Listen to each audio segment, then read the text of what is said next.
here we are at the bend. And you know what, Chad? It got me thinking about the complete race driver, because if you're going to succeed at this joint, you're going to need to be complete. So I started thinking, well, what is the complete racing driver? He's many things, isn't it? But let's try and dive in and see if we can understand him a little better. Now, the complete race driver is made up of many things, and I've just grabbed a few of the things that I believe are really, really important to succeed in our business. So let's start right at the top with psychology.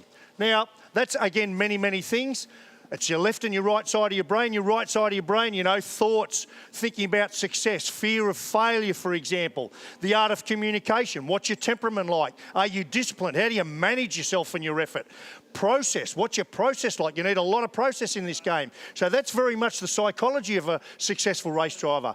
And then you've got this one. This is really important, the physiology. Now, of course, you've got your health and fitness. That's a given. These are bunch of athletes up and down the pit lane. But it's this, sensory perception. When you're in a race car, you've got auditory, you've got visual, and then you've got to be able to feel the race car. And this is where you get into what we call kinesthetics. So in schooling, they talk about kinesthetic learning. So some kids learn really well out of textbooks, right? Other kids are really good when you put them out in the field, give them arts and crafts, let them do things with their hands and feet, and they learn that way. Well, in race driving, it goes further. It's really important.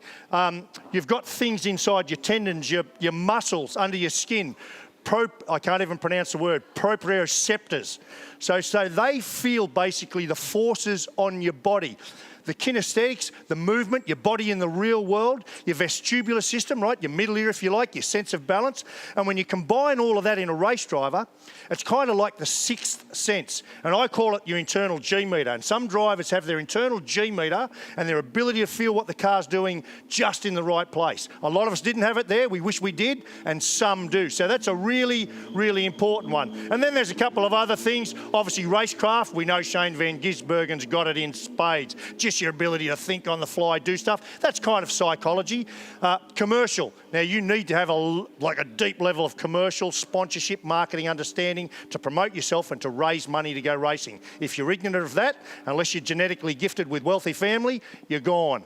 Then experience, really, really important. In fact, one of the engineers told me down here today just how important it was to have an experienced driver in his team versus a young driver. That's valuable. And of course this, technical aptitude. Whichever way you cut it, this is a highly technical sport. So your ability to understand and articulate to your engineers about the technical stuff in the sport, very, very important. So that's kind of what it looks like. So then we go a little further and we start to think about, for example, he likes to scratch on the belly, that driver, right? He's going to start giggling in a minute.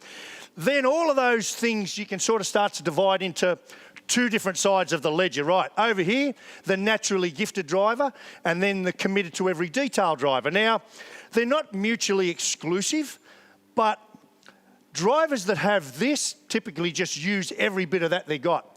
Drivers that maybe don't quite have all of that, but are very gifted, don't forget that, bridge the gap by committing to every single detail of the game, the data, the strategy, the mechanics, the whole bit, right?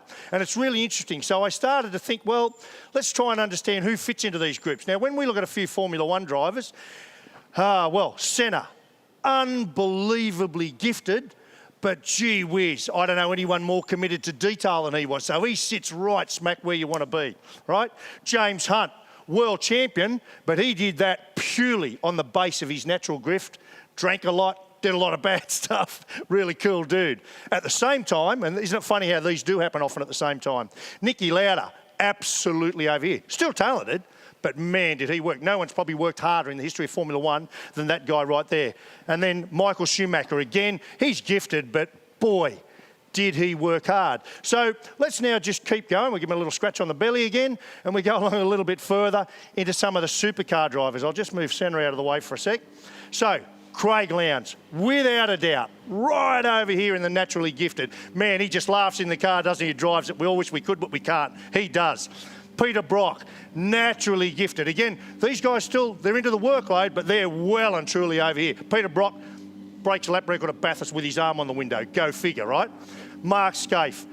I actually don't know anyone in our sport. This guy's gifted, always was, but He's like Lauda. No one has worked harder in our sport than Scafey did, mate. Just unbelievable. And Alan Moffat, again, to keep up with Peter Brock, he was over here. Scaife to keep up with Lowndes and to beat him on occasion, he was over there. So then we apply some of this to some of our current crop of drivers. And it's hard to sort of figure this stuff out, but I think this is really interesting. Will Davo, I can tell you, his whole career, he has worked really, really hard because at the same time, he's got Anton De Pasquale, our race winner, in his camp.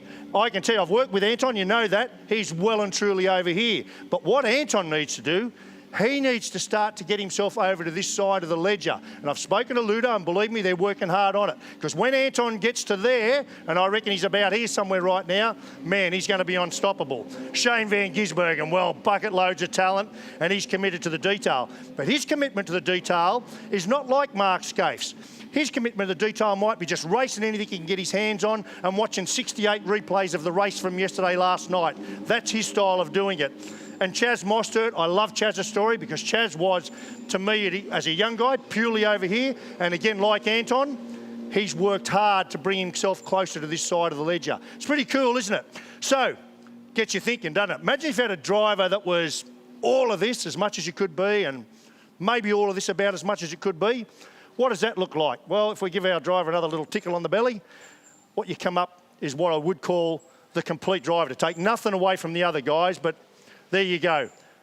They are the two of the hardest working guys I know, two of the most gifted guys I know, and when you apply all of that, by any measure, by every standard, this guy is our greatest, and this guy, well, we'll probably never get to know. 3 championship and he's gone, and you saw what he did in an IndyCar last week. So there you go. Isn't it interesting? For all the technical stuff, I love that it comes back to the human element.